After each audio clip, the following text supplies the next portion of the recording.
I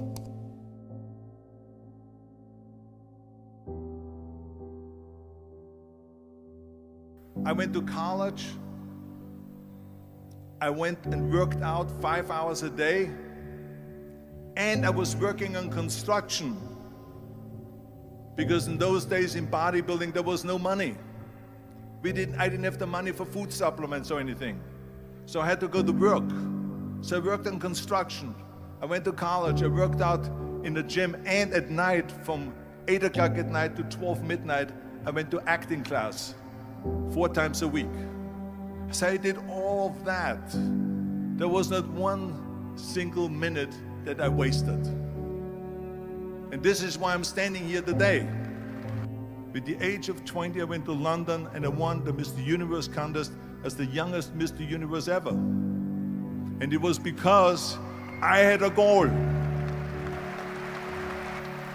You see, if you don't have a vision of where you go, and if you don't have a goal where you go, you drift around and you never end up anywhere. 74% hate their job in America. The majority of people don't like what they're doing because they're really not doing it because they didn't have a goal and they followed this goal. They just aimlessly drift around, and then all of a sudden there's a job opening, so they get that job because you have to work. But then when you work, it's a chore. It's work. It's not fun. So if you think about, only a quarter of the people really enjoy what they're doing in life. So people always ask me, when they saw me in the gym in the pumping iron days, they say, why is it that you're working out so hard? 5 hours a day, 6 hours a day, and you have always a smile on your face. The others are working out just as hard as you do, and they look sour in the face. Why is that? And I told people all the time, I said, because to me, I'm shooting for a goal. In front of me is the Mr. Universe title. So every rep that I do gets me closer to accomplishing that goal, to make this goal, this vision turn into reality. Every single set that I do, every repetition, every weight that I lift will get me a step closer to turn this goal into reality. So I couldn't wait to do another 500-pound squat. I couldn't wait to do another 500-pound bench press. I couldn't wait to do another 2,000 reps of sit-ups. I couldn't wait for the next exercise. So let me tell you something, visualizing your goal and going after it makes it fun. You got to have a purpose no matter what you do in life. You got to have a purpose. And Muhammad Ali worked his butt off. And I saw it firsthand. And I remember that there was a sports writer that was there in the gym when he was working out and he was doing sit-ups. And they asked him, how many sit-ups do you do? And he said, I don't start counting until it hurts. Now think about that. He doesn't start counting his sit-ups until he feels pain. That's when he starts counting. That is working hard. And so you can't get around the hard work. It doesn't matter who it is. Work your ass off. There is no magic pill. There is no magic out there. You cannot get around. You have to work and work and work. Make sure of this and make sure of that and all that stuff. So it's work. And it drives me crazy when people say that they don't have enough time to go to the gym for 45 minutes a day and work out. Or to do something for 45 minutes to an hour a day to improve.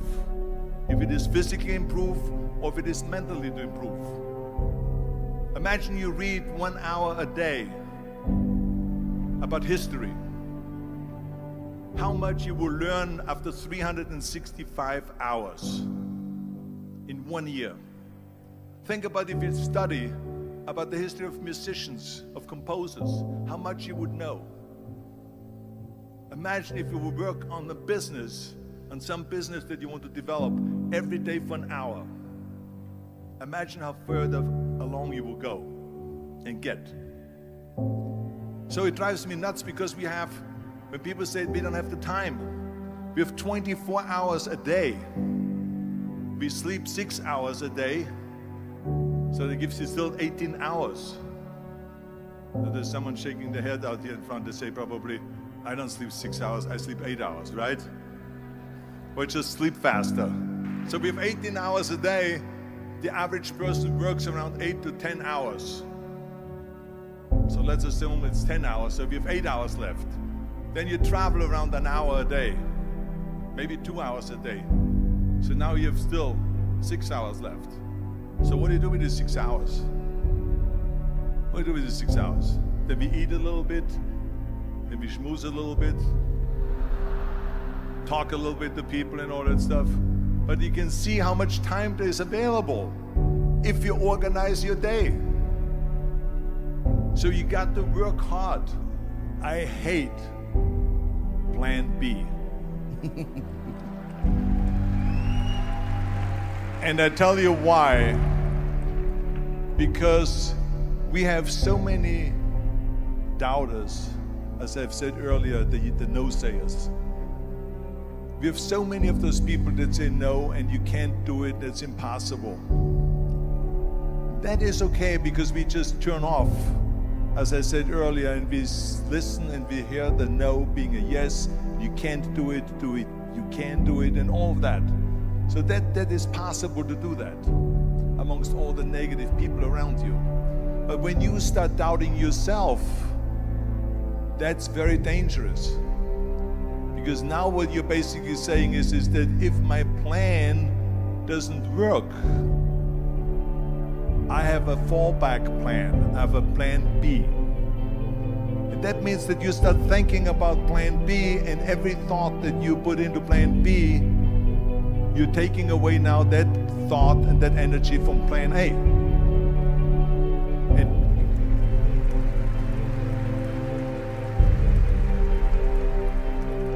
And it's very important to understand that we function better if there is no safety net, because plan B becomes a safety net. It says that if I fail, then I fall and I get picked up and I have something else there that will protect me.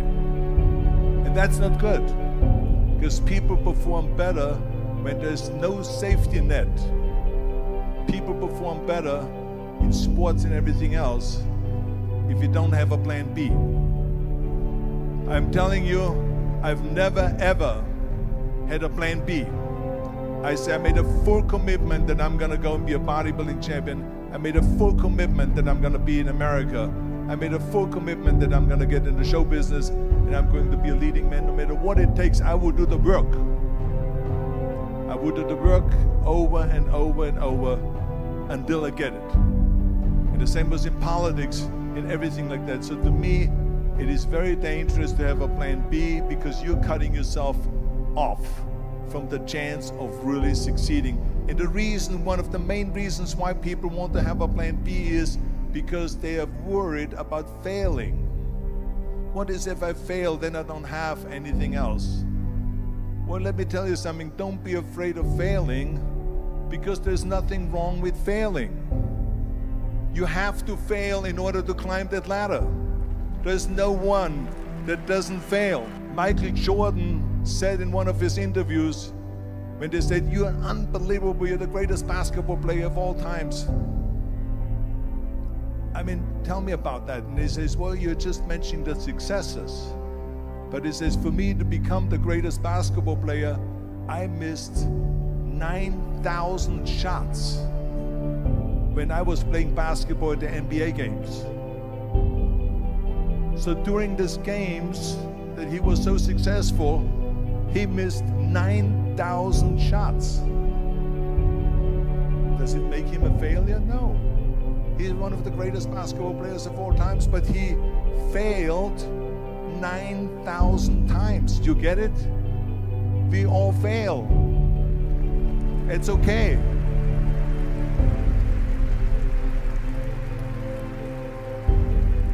What is not okay is that when you fail, you stay down. Whoever stays down is a loser. And winners will fail and get up, fail and get up, fail and get up. You always get up.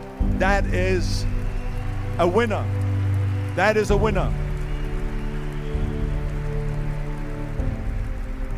I failed in bodybuilding. I lost bodybuilding competitions. I lost powerlifting competitions. I lost weightlifting competitions. I had movies that went in the toilet and that were terrible and got the worst reviews. And in politics, I remember I had many of the initiatives on the ballot, and we lost. My approval rating in California went down to 28%, and then it went back up again, and I won again the governorship. Hey, we all lose. We all have losses. This is okay, and this is why I say don't be worried about losing, because when you're afraid of losing, then you get frozen. You get stiff, you're not relaxed.